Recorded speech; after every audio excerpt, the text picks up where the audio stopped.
Hello fellow mutants, welcome back to another video, and apparently Insomniac has hid a future Marvel Spider-Man villain in plain sight, so let's give this a read, shall we? Because I'm curious to see who they're referring to.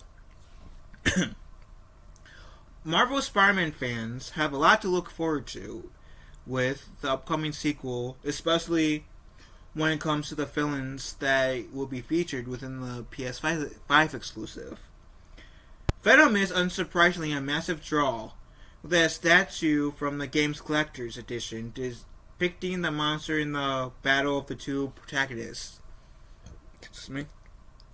Venom will not be alone, though, as Kraven will be the other main villain, and the Lizard will be a minor foe.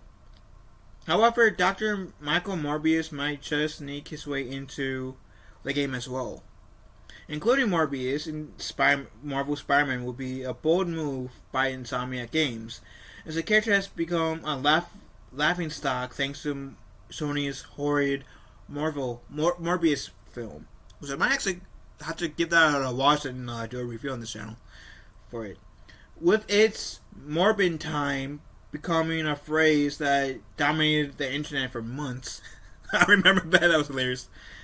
The Morbius memes still manage to appear from time to time. The character reputation has taken a massive hit, still with Insomniac's hiding the origins of the character within the first Spidey games. Fans should not be too shocked if the vampire appears in the sequel. So Morbius may have been in the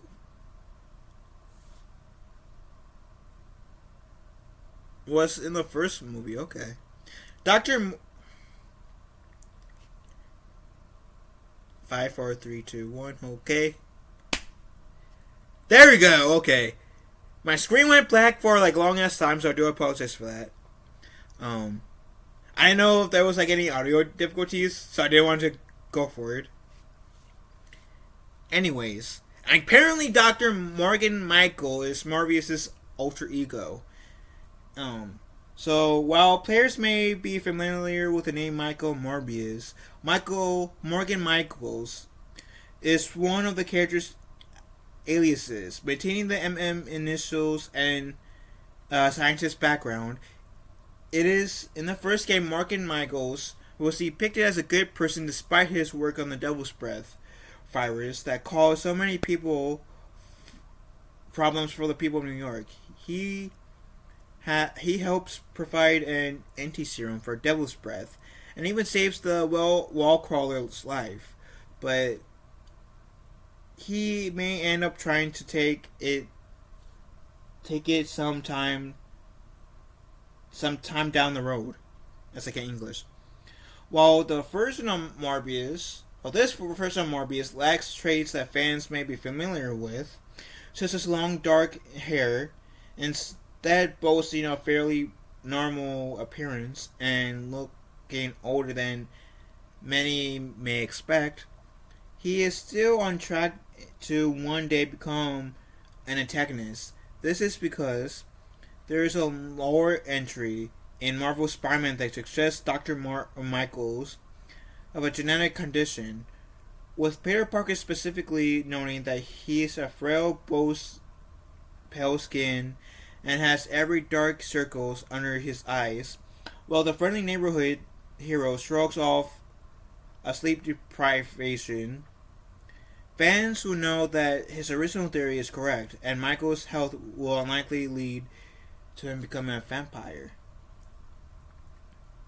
The first one Morbius in the Insomniac Games has set up is comparable to the older that fans of the comics will be familiar with, and he is not truly a bad person. Instead, he is cursed with a terrible life as a vampire and does whatever he needs in order to survive. Sometimes he even manages to do good deeds despite his vampire nature, and anti-hero status applying more to Morbius than a true villain label. Perhaps Perhaps this could be what the game leans into. With an optional quest line having Peter help Dr. Michaels come into terms with his life as Morbius. While the two could still clash, the final mission could end with Peter letting Morbius go as long as some boundaries are established. However, Dr. Michaels' ties to Oscorp and his role as the Osborn's family doctor could play into the sequel, allowing him to be part of the main story instead of being confined as a side mission chain.